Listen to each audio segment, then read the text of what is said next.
إن الحمد لله الأكرم الذي خلق الإنسان وكرمه وعلمه من البيان ما لم يعلم فسبحان الذي لا يحصى امتنانه باللسان ولا بالقلم نستغفره ونتوب إليه نشهد أن لا إله إلا الله وحده لا شريك له نشهد أن سيدنا وسندنا وحبيبنا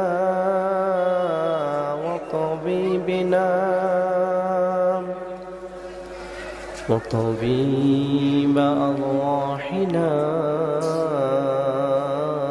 ومولانا محمدا عبد الله ورسوله الذي أرسله بالحق بشيرا ونذيرا وداعيا إلى الله بإذنه وسراجا منيرا فقد قال الله تعالى في كلامه المجيد وفي فرقانه الحميد أعوذ بالله من الشيطان الرجيم بسم الله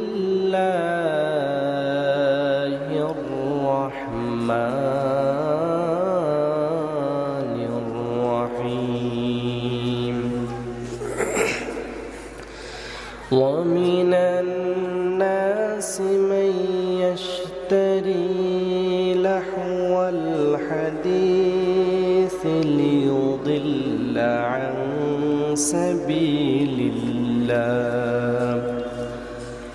ليضل عن سبيل الله بغير علم ويتخذها هزوا أولئك لهم عذاب مهين صدق الله العظيم. وفي شان حبيبه ومحبوبه صلى الله عليه وسلم السجل للمؤمنين وجنة للكافرين أو كما قال عليه الصلاة والسلام إن الله وملائكته يصلون على النبي يا أيها الذين آمنوا صلوا عليه وسلموا تسليما اللهم صل على مولانا محمد وعلى آل سيدنا সকলে মহব্বতে জোর দিয়ে পড়ি আল্লাহুম্মা সাল্লি আলা মাওলানা মুহাম্মদ ওয়া আলা আলি সাইয়্যিদিনা মন ছুটে যায় বারে বারে মরুর ওই প্রান্তরে, যেথায় ঘুমায় প্রিয় নবী সাহাবীদের নিয়ে সাথে। আল্লাহুম্মা সাল্লি আলা মাওলানা মুহাম্মদ ওয়া আলা আলি সাইয়্যিদিনা।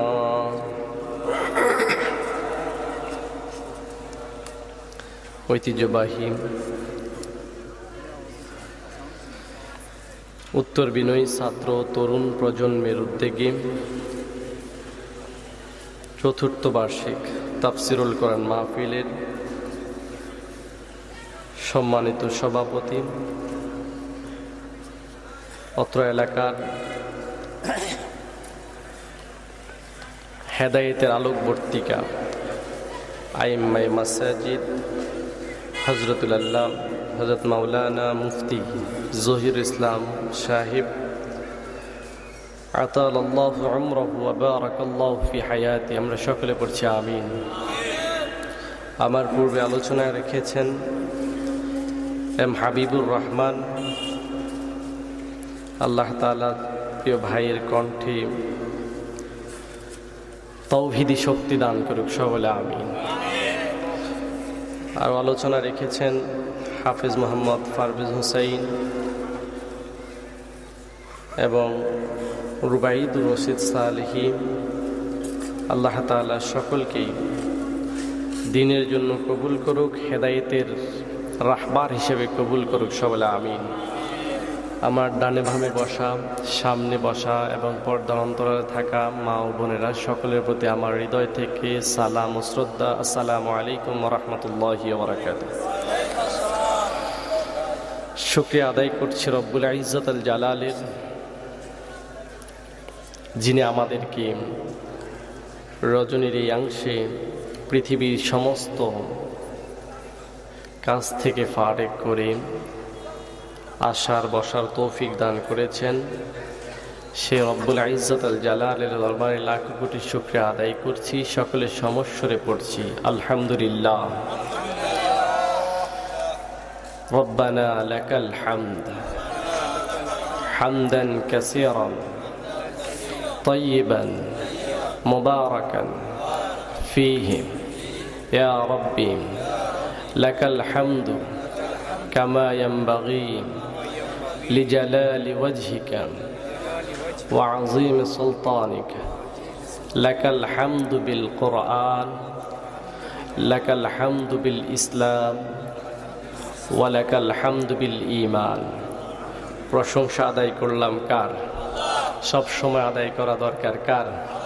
সকালবেলা, সন্ধ্যাবেলা, খাওয়ার সময়, ঘুমানোর সময়, অন্যের মাথায় বাড়ি দেওয়ার সময়। অন্যের মাথায় বাড়ি দেওয়া যাবে? আল্লাহর নবী সাল্লাল্লাহু আলাইহি সাল্লামকে জিজ্ঞেস করা হলো যে উত্তম মুসলিম কে? আল্লাহ রাসূল বলেন, আল মুসলিমু মান সালিমা আল মুসলিম মিন লিসানি ওয়া ইয়াদি। যার হাত এবং জবান থেকে অপর মুসলমান নিরাপদ, সে হচ্ছে উত্তম মুসলমান। অন্য হাদিসে এসেছে, বুখারীর মধ্যে বর্ণিত আছে, আল্লাহ রাসূল সাল্লাল্লাহু আলাইহি সাল্লাম বলেন, মাল্লা ইয়ারহামুল্লাহ ওয়া ইয়ারহামুন নাস।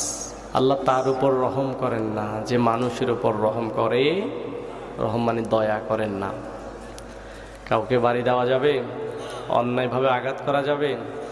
আমরা আঘাত করি না, আমরা মুসলমান, আমরা শুধু প্রতিহত করি। কি করি? প্রতিহত, ইনশাআল্লাহ। লাখো কোটি দুরুদ সালাম বিশ্ব নবী, নবীদের নবী, সরকার দু আলম নূরে মুজাসসাম নবী মুহাম্মদুর রাসূলুল্লাহ সাল্লাল্লাহু আলাইহি ওয়াসাল্লামের উপর। শুহাদা আত্মার মাগফিরাত কামনা করছি, যারা ইসলামের সূচনা থেকে এই পর্যন্ত পৃথিবীর আনাচে কানাচে তথা মাশরিক থেকে মাগরিব, শিমাল থেকে জুনুব পর্যন্ত ইসলামের সূচনা থেকে এই পর্যন্ত বুকের তাজা রক্ত দিয়ে যারাই শহীদ হয়েছে, আল্লাহ তাআলার কাছে ফরিয়াদ জানাই, মালিক তুমি তাদেরকে জান্নাতুল ফেরদাউসের মেহমান হিসেবে কবুল করো, সবাই আমিন। 52 ভাষা আন্দোলন, 69 গণ অভ্যুত্থান, 71 স্বাধীনতা সংগ্রাম, সম্প্রতি ঘটে যাওয়া 24 জুলাই আগস্ট বিপ্লবে যত ভাই এবং বোন জীবন দিয়েছেন, আল্লাহ তাআলা তাদের সকলকে আলাই লিগিন দান করুক, সবাই বলে আমিন। যারা অসুস্থ আছে আল্লাহ তাআলা শেফে আজেলা কামেলা দান করুক এবং হায়াতে তৈয়বা সিহাতে কুল্লিহা দান করুক, সবাই বলে আমিন। প্রিয় হাজিরিন, আয়োজন যেহেতু ছাত্র সমাজ, ছাত্র যুবক তরুণ প্রজন্ম, তাদেরকে নিয়ে কিছু কথা বলা দরকার, কি বলেন? আমরা তো এমন একটা পরিবেশে এখন আছি যে পরিবেশটা পুরোপুরি দূষিত, ঠিক না বে ঠিক? শুধু নাচ গান বাজনা এই সেই সব আসক্ত, ঠিক আছে না? আমরা আজকে জানবো এই আসক্তির কাজটা কারা শুরু করেছে আর কারা দায়িত্ব নিয়ে আছে, এই বিষয়গুলো শুধু জানবো, বেশি কিছু জানবো না। যেহেতু যুবকরা আয়োজন করেছে, আমি শুধু এতটুকু বলতে চাই, এই যুবকরাই যদি ঐক্যবদ্ধ হয়ে একসাথে চলে, এভাবে ইসলামের ছোট ছোট কাজগুলো করে, ইনশাআল্লাহ আগামীর বাংলাদেশ ইসলামের বাংলাদেশ, ঠিক কিনা? কারণ যুবকরা যদি জেগে থাকে, বাতিল কোনোভাবেই আক্রমণ করতে পারবে। আমরা প্রতিবাদ করব, প্রতিহত করব, আক্রমণ আমাদের স্বভাব নয়, ঠিক কিনা? ইনশাআল্লাহ যুবকদের জন্য প্রথমেই আল্লাহ রাসূল সাল্লাল্লাহু আলাইহি সাল্লামের অসংখ্য ইসরায়েলি বর্ণনা থেকে একটা বর্ণনা জানিয়ে দিচ্ছি, তারপরেই মূল আলোচনায় যাব ইনশাআল্লাহ। হাদিসটি বর্ণনা করেন সুহাইব ইবনে রুমি রাদিয়াল্লাহু তাআলা আনহু। তার দীর্ঘ বর্ণনার মধ্য দিয়ে একটা ঘটনা আছে।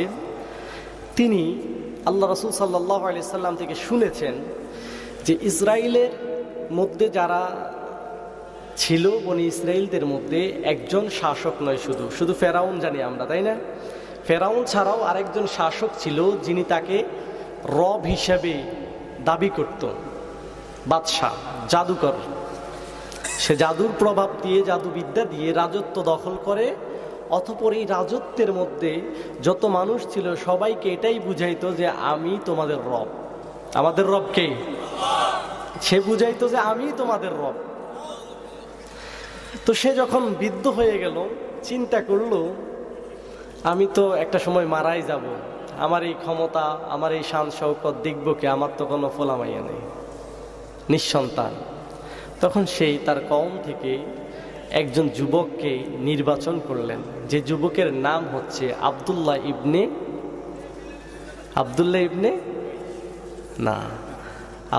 ইবনে সারিহা। ওই যুবককে নির্বাচন করার কয়েকটা কারণ ছিল। 1 নাম্বার কারণ হচ্ছে যুবক এখনো পরিপূর্ণ যৌবনে পৌঁছায় নাই, তার মানে কিশোর, শৈশব, কৈশোর বলে না, এই কৈশোর অবস্থায় তাকে নির্ধারণ করেছেন আব্দুল্লাহ ইবনে সামিরকে। আব্দুল্লাহ ইবনে সামির দেখতে অনেক সুন্দর ছিলেন, ভদ্র ছিলেন, নম্র ছিলেন। এগুলো কিসের আলামত? হেদায়েতের আলামত। কিসের আলামত? সমাজের মধ্যে দেখবেন যে ছেলেটা নম্র, ভদ্র, বিনয়ী এবং খুব পরিপাটি থাকে, মানুষে বলে এ ওই দলের কর্মী, সেই দলের কর্মী, আসলে সে তো হেদায়েতের লোক, ঠিক কিনা? এই লোকটাকে, আব্দুল্লাহ ইবনে সামিরকে বাদশাহ যখন যাচাই বাছাই করে নিল, বাদশার কাজ হচ্ছে তাকে জাদু শিখানো। কি শিখানো? জাদু শিখানোর পরে এই ছেলে আবার চলে যায়। আল্লাহর বান্দা আব্দুল্লাহ ইবনে সামির প্রতিদিন জাদুবিদ্যা শিখে বাদশার দরবারে এসে জাদু শিখার শেষে সে বের হয়ে যায়। একদিন লক্ষ্য করলো পাহাড়ের দিকে একজন বৃদ্ধ লোক উঠে যাচ্ছেন। সে চিন্তা করলো জঙ্গলার মধ্যে তো হায়নারা থাকে, জন্তুরা থাকে, এই বৃদ্ধ লোক কেন পড়ে যাচ্ছে, আমি একটু দেখি। পিছন পিছন গিয়ে দেখলেন ওই বৃদ্ধ লোকটা কিছু সময় মোরাকাবায় ছিলেন, অতঃপর আবার দাঁড়িয়ে গেলেন, রুকু করলেন, আবার যাই সেজদায় পড়ে গেলেন। সেজদা থেকে যখন উঠলেন, ফারেক হলেন। আব্দুল্লাহ ইবনে সামির গিয়ে জিজ্ঞেস করলেন, অবৃদ্ধ বাবা, আপনি কি করছেন? এখানে তো কোনো দেবদেবী দেখছি না, এখানে তো আমাদের বাদশাকেও দেখছি না, আপনি কাকে সিজদা করলেন? কার জন্য আপনি ইবাদত করছেন? এই কথা বলার পর আবেদ লোকটা বলছে, বাবা শোনো, তোমরা যার ইবাদত করো আমি তার ইবাদত করি না, আমি যার ইবাদত করি তার ইবাদত তোমরা করো না। বলছে তুমি কার ইবাদত করো যাকে দেখো না? আমি তো এমন কাউকে দেখছি না, বড় একটি গাছও দেখছি না, একটা পাথরও দেখছি না, কার ইবাদত করছো? আব্দুল্লাহ ইবনে সামিরকে বলছেন, আমি একমাত্র আল্লাহর ইবাদত করছি, যে আল্লাহ সব ক্ষমতার মালিক, যার হাতে আমার প্রাণ, তোমার প্রাণ, তোমার ওই রবের প্রাণ। এ কথা বলার পর আব্দুল্লাহ ইবনে সামির বলছে, আরো একজন রব আছে নাকি? বাদশার কথা বাদ দিয়ে আরো একজন যে রব আছে এই কওমের মানুষ জানতই না। আল্লাহর এই বান্দাকে জানানো হলো, হ্যাঁ আরেকজন রব আছে, তোমাদের যেই বাদশাহ, যেই রব তোমরা মেনে নিয়েছো, আসলে সে রব নয়। তোমার রব বৃদ্ধ হয়, তোমার রব বার্ধক্যে পৌঁছায়, অসুস্থ হয় অথবা মৃত্যুবরণ করবে, কিন্তু আমি এমন এক রবের ইবাদত করি যার কোনদিন বার্ধক্যও আসবে না, তার দিনও শেষ হবে না, হাইয়ুল কাইয়ুম। কথা বলেন ঠিক কিনা? তিনি কে? আল্লাহকে যখন চিনিয়ে দিল, আব্দুল্লাহ ইবনে সামির বলল, আমিও তার উপর ঈমান আনতে চাই। আবেদ বলল, শোনো শোনো, তুমি যদি ঈমান আনতে চাও সাবধান, তোমাকে নীরবে কাজ করতে হবে, কারণ তোমার কওমের বাদশাহ সে কিন্তু মোটেও ভালো না। অর্থাৎ তোমাকে নীরবে কাজ করতে হবে, যতদিন বেঁচে থাকো ইবাদত করবে সে আল্লাহর, কিন্তু প্রকাশ করা যাবে না। আব্দুল্লাহ ইবনে সামির বলল, ঠিক আছে আমি গোপনে ইবাদত করব, কোনো সমস্যা নাই। বলছে, আমি যেখানে আছি সেই সন্ধানও কাউকে দেওয়া যাবে না। ঠিক আছে। ইবাদত শুরু হয়ে গেল। কিছুদিন যাওয়ার পরে মানুষ চলাচলের যেই সড়ক, মূল সড়কের মধ্যে একটা হিংস্র প্রাণী এসে দাঁড়িয়ে গেল। পুরো কওমের কোনো মানুষ সাহস করছে না ওই হিংস্র প্রাণীকে তাড়ানোর জন্য। শুধু আব্দুল্লাহ ইবনে সামির যখন দেখতে পেল, সে একটি পাথর বা কঙ্কর নিক্ষেপ করার জন্য হাতে নিলেন, নিয়ে বলতেছে, আমি সেই রবের নাম দিয়েই কঙ্কর নিক্ষেপ করছি যেই রবের গোলামি করে ওই পাহাড়ে থাকা আবেদ ব্যক্তিটি। যদি আমার এই বাদশার ধর্মটা যদি মিথ্যা হয়ে থাকে, ওই বৃদ্ধ আবেদের ধর্মটা যদি সঠিক হয়ে থাকে, ওই বৃদ্ধ আবেদের রব যদি সঠিক হয়ে থাকে, ওই রবের নামে আমি বিসমিল্লাহ করে ফেললাম, এই কঙ্গের দ্বারা, এই ঢিল দ্বারা এই হিংস্র প্রাণী পালিয়ে যাবে। সাথে সাথে নিক্ষেপের সাথে সাথে পুরা কওমকে মুক্ত করে দিয়েছে। এই হিংস্র হায়না জঙ্গলার দিকে চলে গেছেন। কন্যা সুবহানাল্লাহ। আব্দুল্লাহ ইবনে সামিরের নাম পুরা এলাকায় চর্চা হয়ে গেল। এই হিংস্র প্রাণীকে দাঁড়িয়ে দিয়েছে আব্দুল্লাহ ইবনে সামির, ছোট্ট কিশোর, এখনো যৌবনে পদার্পণ করে নাই। ওই কৈশোরের একটি ঢিলের মাত্র পুরা রাস্তাকে ক্লিয়ার করে দিল। যখন এমনটা হলো, পুরা কওমের মানুষ তার কাছে আসতে শুরু করলো, বাবা আমার জন্য দোয়া করো। তিনি একটা ইসমে আজম জানতেন, দোয়া করতেন, যে যে সমস্যায় থাকতো সুস্থ হয়ে যেত। অর্থাৎ একের পর এক মানুষ আসতেছে তার কাছে, সে শুধু বলে, আমার কোনো কিছু দেওয়ার ক্ষমতা নাই, সুস্থতা দেওয়ার মালিক আমি নই, সুস্থতা দেওয়ার মালিক আল্লাহ, তোমরা সেই আল্লাহর উপর ঈমান আনো, আমি দোয়া করব তিনি ভালো করে দিবেন। কন্যা সুবহানাল্লাহ। যত কেরামতি আছে সব কেরামতির মালিক হচ্ছে। সেই সময় আব্দুল্লাহ ইবনে সামির হিকমতে ঈমানের দাওয়াত দিয়েছে, মানুষগুলোকে ঈমানদার বানিয়েছে। কিন্তু আফসোসের বিষয় হলো 90% মুসলমানের দেশে কেরামতির নাম দিয়ে মানুষের ঈমান নিয়ে খেলে এমন শয়তান বাংলার জমিনে আছে না নাই? আল্লাহ এই শয়তানদের থেকে আমাদেরকে হেফাজত করে, বলে আমিন। আব্দুল্লাহ ইবনে সামিরের কাছে আসলেন ওই রাজ্যের যিনি মন্ত্রী মশাই, অন্ধ, চোখে দেখে না। এসে বলছে, আব্দুল্লাহ ইবনে সামির, তুমি আমার জন্য দোয়া করো, আল্লাহ যেন আমাকে চোখের দৃষ্টিশক্তি ফিরিয়ে দেয়, তুমি পারবে আমি জানি। আব্দুল্লাহ ইবনে সামির বলে, না, আমার হাতে কোনো ক্ষমতা নাই, আমি কারো চোখের দৃষ্টিশক্তি ফিরিয়ে দিতে পারি না, আমার কাছে কোনো ক্ষমতা নাই। এই কথা বলার সাথে সাথে বলছে, তুমি তো অমুকের ভালো করছো, তমুকের ভালো করছো, আমারও ভালো করে দাও। আব্দুল্লাহ ইবনে সামির বলেন, আমি শুধু দোয়া করতে পারি তুমি ঈমান আনো সেই রবের উপরে, যেই রব আমাদের সকলের মালিক, আমাদের রাজারও মালিক, বলছে আমি ঈমান আনলে কি সুস্থ হয়ে যাব? বলে হ্যাঁ, তুমি ঈমান আনো, আমি দোয়া করব আল্লাহ সুস্থতা দান করবেন। অতঃপর প্রধানমন্ত্রী ঈমান আনলো, দোয়া করলো, সাথে সাথে সুস্থ হয়ে গেল। এই খবর আর গোপন রইল না, রাজার রাজদরবারে গিয়ে পৌঁছালাম। ও রাজা, আপনি যাকে জাদুবিদ্যা শিখান সে তো আপনার গোলাম নয়, সে এক আল্লাহর গোলাম। চিল্লায় বলেন কার গোলাম? আমরা কার গোলাম? আল্লাহর গোলাম যদি হয়ে থাকে এই কথাগুলো থেকে শিক্ষা আছে, মনোযোগ দিয়ে শুনবেন। আব্দুল্লাহ ইবনে সামের এক আল্লাহর গোলাম। এই কথা শোনার সাথে সাথে রাজা সন্ত্রাসী সশস্ত্র বাহিনী প্রেরণ করলেন, যাও আব্দুল্লাহ ইবনে সামেরকে ধরে নিয়ে আসো। আব্দুল্লাহ ইবনে সামেরকে যখন ধরে নিয়ে আসা হলো, আব্দুল্লাহ ইবনে সামের, তুমি কিসের দাওয়াত দিচ্ছ? বলে আমি এক আল্লাহর দাওয়াত দেই, আমি একমাত্র রবের দাওয়াত দেই। আব্দুল্লাহ ইবনে সামের এই কথা শুনে বাদশা বলছে তাহলে আমি কে? বলে তুমি তার বান্দা, তুমি তার গোলাম, তুমি রব নয়। এই কথা বলার সাথে সাথে বলল যে তোমরা সশস্ত্র বাহিনীদের 15 জন নিয়ে বলল তোমরা তাকে পাহাড়ের চূড়ায় নিয়ে যাও, সেখানে মারবে, মারার পরে তাকে পাহাড় থেকে নিক্ষেপ করে ফেলে দেবে যাতে করে মানুষ তাকে খুঁজে না পায়। অতঃপর 15 জন সিপাহী নিয়ে আব্দুল্লাহ ইবনে সামিরকে নিয়ে যখন পাহাড়ের উপরে গেল, আল্লাহর হুকুম, আল্লাহর কি রহমত, 15 জন সৈন্য ধ্বংস হয়ে গেছে। কন্যা সুবহানাল্লাহ। সাহায্য করেছেন কে? আব্দুল্লাহ ইবনে সামিরকে নিয়ে যখন পাহাড়ের চূড়ায় গেল, সব ধ্বংস হয়ে গেল। আব্দুল্লাহ ইবনে সামির আবার বাদশার দরবারে হাজির। আব্দুল্লাহ ইবনে সামির, আমার সৈনিকেরা কই? শেষ।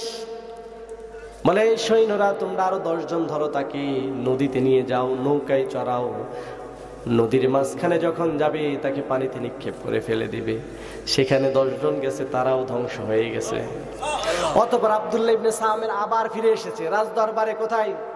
যেই রাজদরবার থেকে তাকে বারবার মৃত্যুদণ্ড দেওয়া হয় সেই রাজদরবারেই ফিরে আসে। কারণ আব্দুল্লাহ ইবনে সামির জানে এই কওমের মানুষ রব চেনে না, আমাকে জান প্রাণ লড়াই করে হলেও রবকে চিনিয়ে দিতে হবে।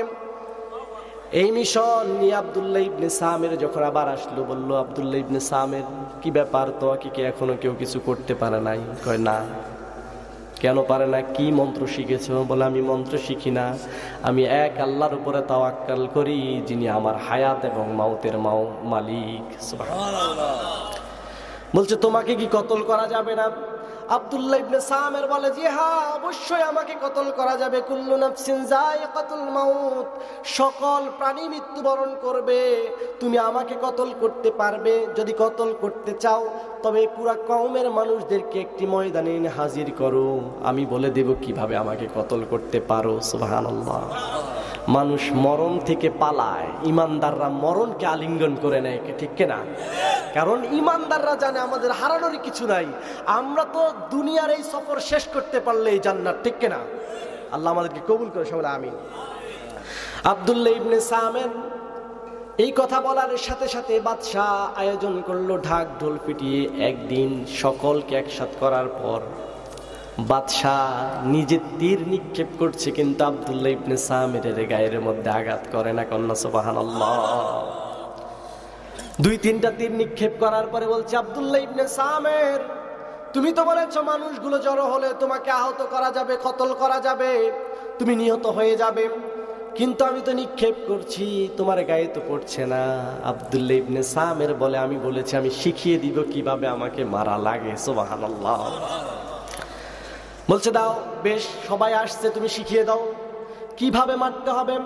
আব্দুল্লাহ ইবনে সামির বলে আমি যেই রবকে বিশ্বাস করি তুমি শুধু সেই রবের নাম নিয়ে আমাকে তীর নিক্ষেপ করবে, শুধু নিক্ষেপ করার সময় বলবে বিসমিল্লাহি রব্বিল গোলাম। এজন্য বলে যে ইন্নাল উলামা ওয়ারাসাতুল আম্বিয়া, উলামায়ে কেরাম কার ওয়ারিস? আম্বিয়াদের ওয়ারিস।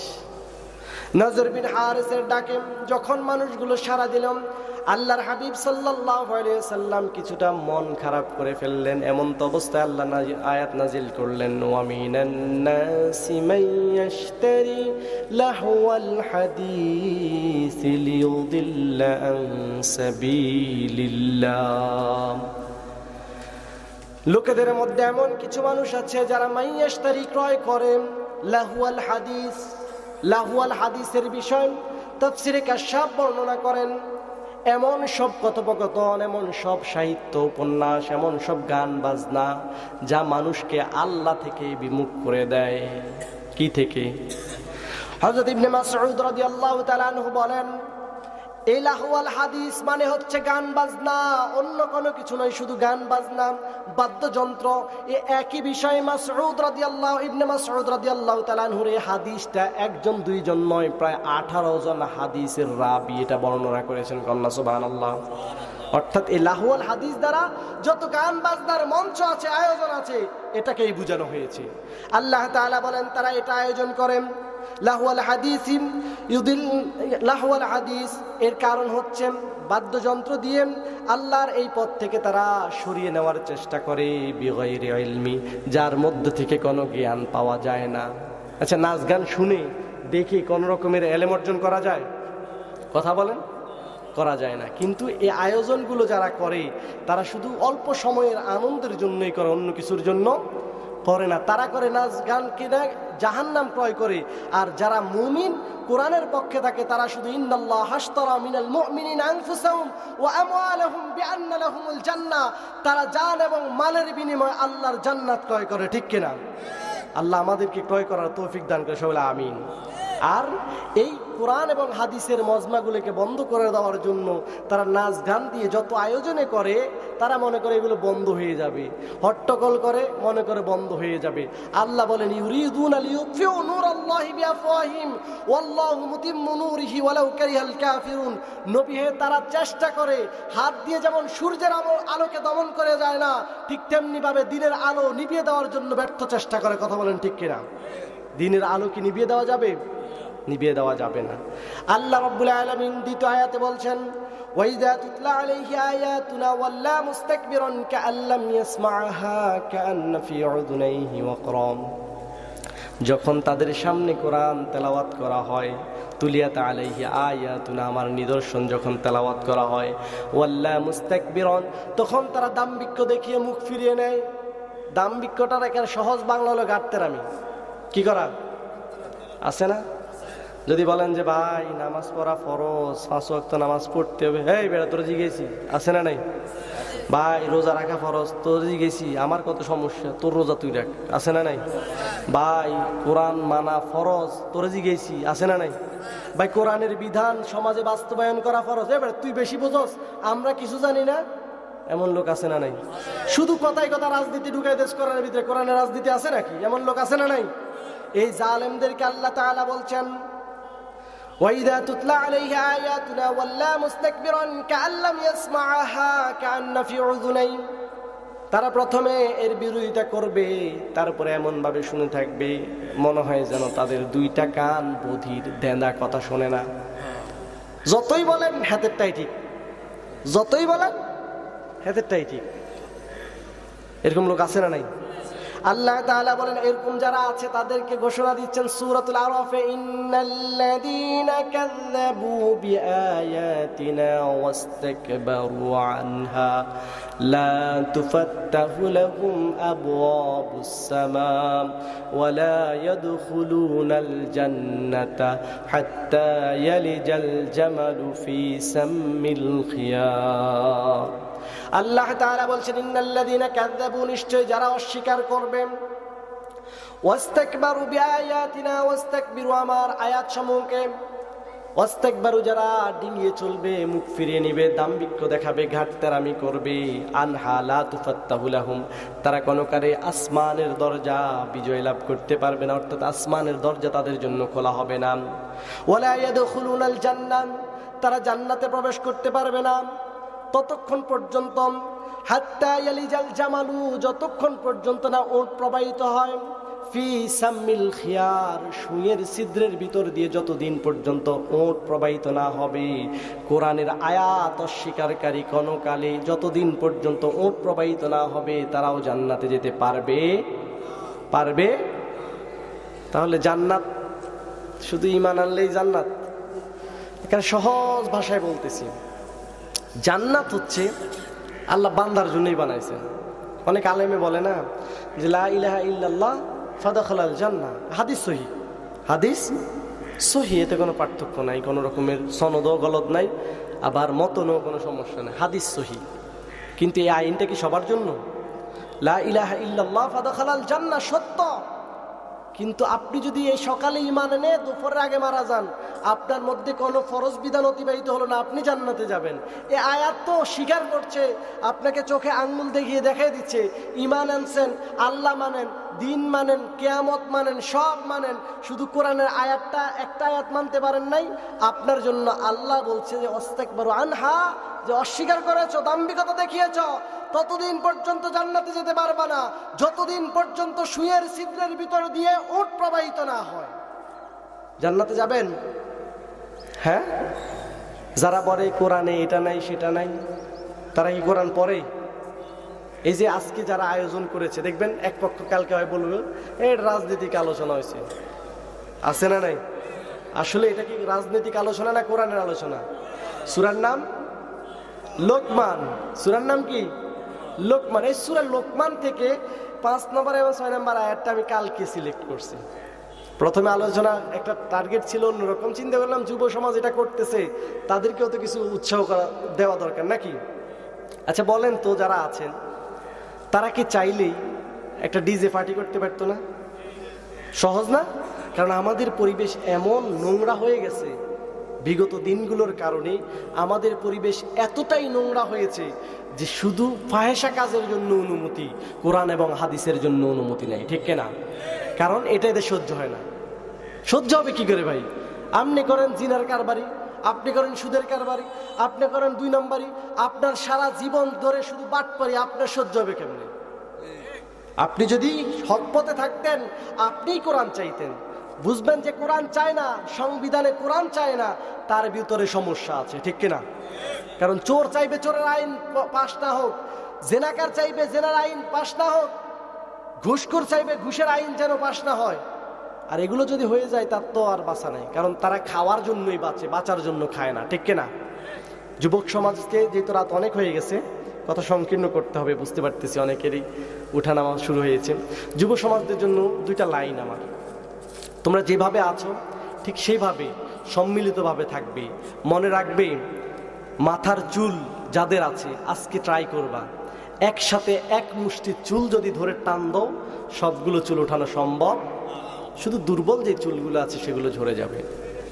তবে একটা একটা করে যদি টানো, সবগুলো চুল উঠে ফেলা সম্ভব কিনা?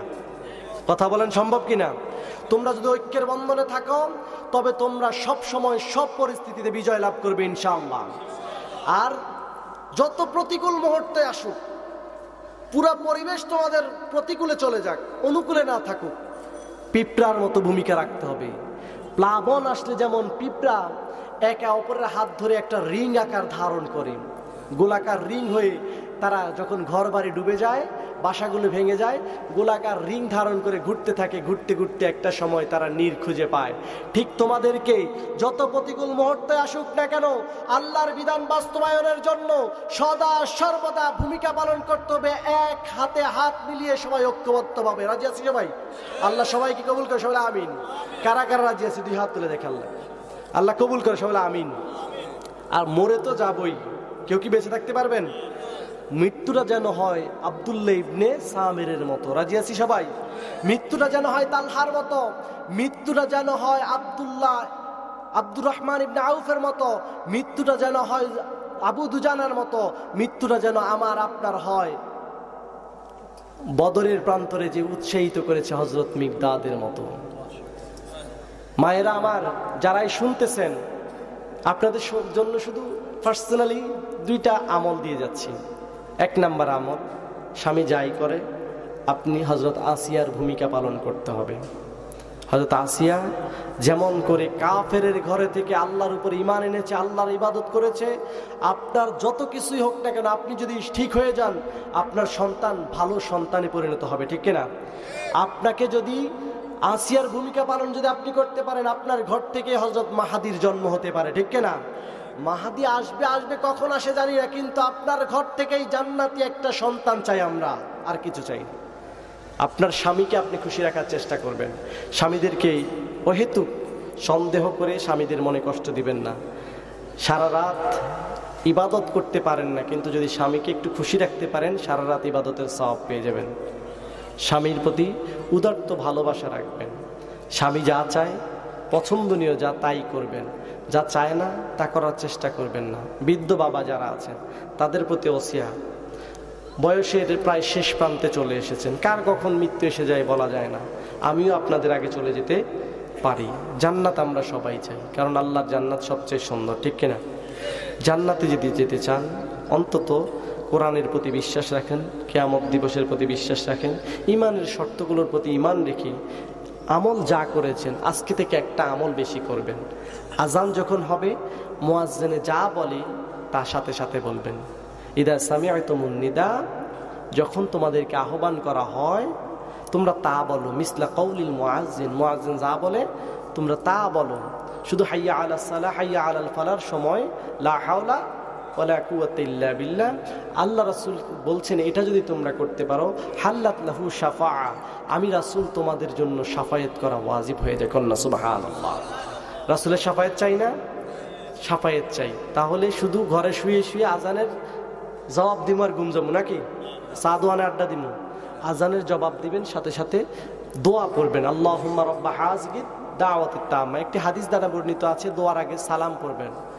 দুরূদ শরীফের কি সাল্লাল্লাহু আলাইহি সাল্লাম পড়লেও পড়তে পারেন, সাথে সাথে দোয়া পড়বেন। আল্লাহুম্মা রাব্বা হাযিহিদ দাওয়াতিত তাম্মা ওয়াস সালাতুল কায়িমা। এই দোয়াটা পড়বেন। পারেন না সবাই? এটা করবেন। আল্লাহ রাসূলের ওয়াদা আছে যে আল্লাহ রাসূল আপনার জন্য সুপারিশ করবেন ইনশাআল্লাহ। এই আমলটা করবেন। যুবক যারা আছো, শেষ নসিহত, তিনটা জিনিস, অন্য হাদিসে দুইটা, তিনটা জিনিসের হেফাজত করে তুমি হয়ে যাও। তোমার যখনই মৃত্যু হবে, মৃত্যুর আগ পর্যন্ত এই তিনটা জিনিসের আমানতদার যদি তুমি হতে পারো, তবে আল্লাহ রাসূল নিজ জিম্মায় তোমাকে জান্নাত দেবে। সুবহানাল্লাহ। এক নাম্বার, তোমার দৃষ্টিকে হেফাজত করবে, চোখকে নিম্নগামী করবে। দুই নাম্বার, জিহ্বাকে তুমি হেফাজত করবে, ফাহিশা কোনো কথা বলা দরকার নাই, অহেতুক কোনো কথা বলা দরকার নাই। আর তিন নাম্বার, লজ্জাস্থানের হেফাজত করবে। এটা তোমার কাছে আমানত, এটার হেফাজত করবে ইনশাআল্লাহ। আল্লাহ রাসূলের ওয়াদা হচ্ছে আমি রাসূল নিজ জিম্মায় তাকে জান্নাত দেব। সুবহানাল্লাহ। পুরো আলোচনার কোনো কিছু মনে রাখা দরকার নেই, অন্তত এটা রাখতে পারবেন তো যে আমি আমার তিন জিনিস হেফাজত করব। কয়টা? এক নাম্বার চোখ, এক নাম্বার, দুই নাম্বার জিহ্বা, হ্যাঁ, তিন নাম্বার লজ্জাস্থান। করবেন তো? আর বাবা, মুরব্বী, যুবক সবার জন্য আজানের সাথে সাথে জবাব দিবেন তো ইনশাল্লাহ। আল্লাহ আজকের এই আয়োজনকে কবুল করে সবাই আমিন। সকলের প্রতি ভালোবাসা এবং শ্রদ্ধাবোধ রেখেই শেষ করে দিই আমার আলোচনা। আজকে এই টানলাম। আখির দাওয়ানা আলহামদুলিল্লাহি রাব্বিল আলামিন। আসসালামু আলাইকুম ওয়া রাহমাতুল্লাহ।